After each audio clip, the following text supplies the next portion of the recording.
Good morning, everyone. So I just thought I'd check in with you guys this morning. Trying to grab Ross. There you are, little guy. So Ross continues to do well.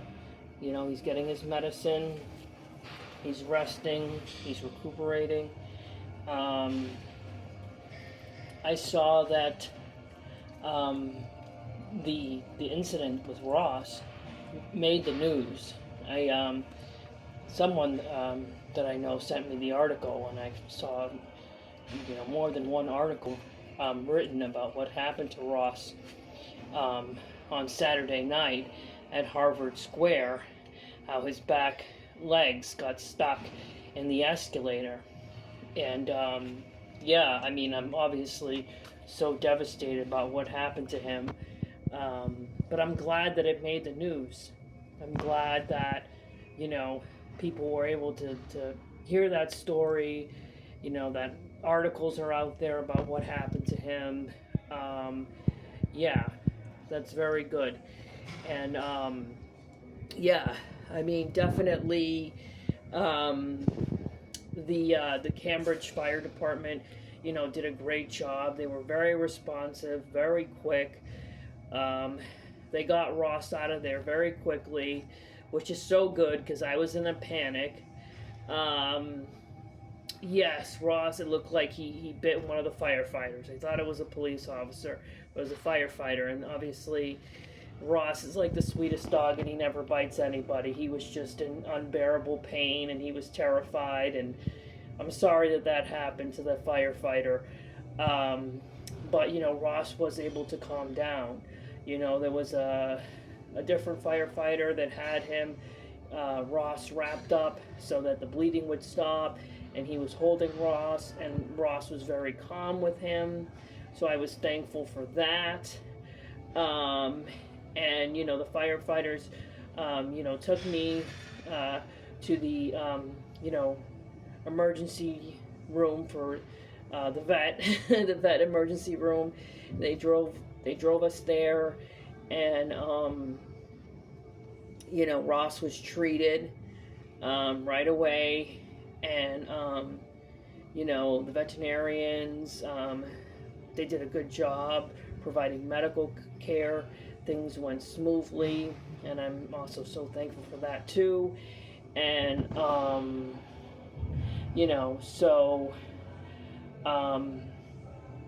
it was a sad night, it was a horrifying night, but it had, considering the circumstances, it had the best outcome,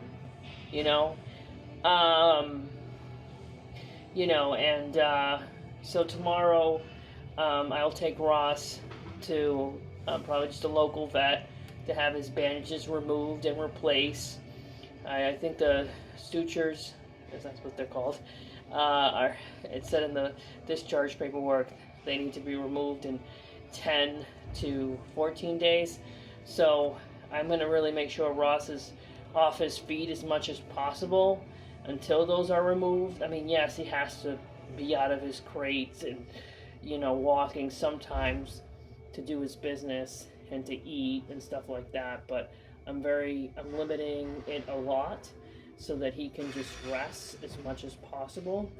And if you see behind me that little handle, that's a cart that the collaborative from Chelsea gave me. They have helped me a lot through this housing emergency. So that little cart, I put Ross's crate inside of it, and I'm able to roll him around so he doesn't have to walk, when we're going places. And then at the Lynn Public Library, they're so nice. They gave him, a dog bed a couple weeks ago. So when we get to the library, Ross just hangs out in the dog bed and gets to relax. Yeah, because, he needs to rest and recuperate. And, I'm very upset about what happened. I know there were articles that said, use precaution when using the elevators, especially, young children, small animals, the elderly, and all that. And that's definitely true. You got to use precaution and try to remain safe and all that.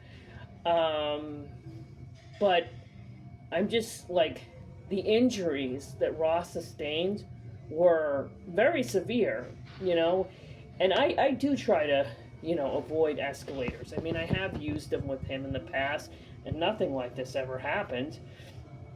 And for his back legs to be caught and for him to have an injury like that was so severe, where he had to get several of his back toes amputated, is very concerning to me.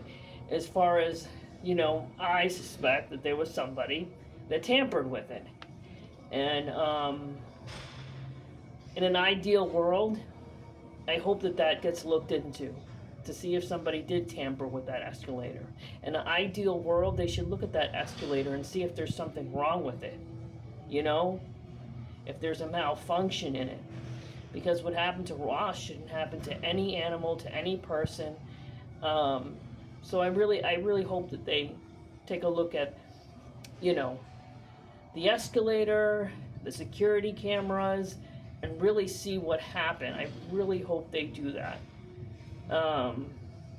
Because if a person did tamper with the escalator, which I suspect, they should be charged with animal cruelty charges and a hate crime because I'm Hispanic. Will that happen? In an ideal world, it would happen. But that should have never happened to Ross. And right now, my main focus is for him to make a full recovery, to not feel so much pain right now, to rest, and for us to get through this, and for us to finally get some permanent housing. This has been rough. This has been since March. And now I have a sick dog to take care of. This is horrific. So thank you guys for listening, and enjoy your day. Bye.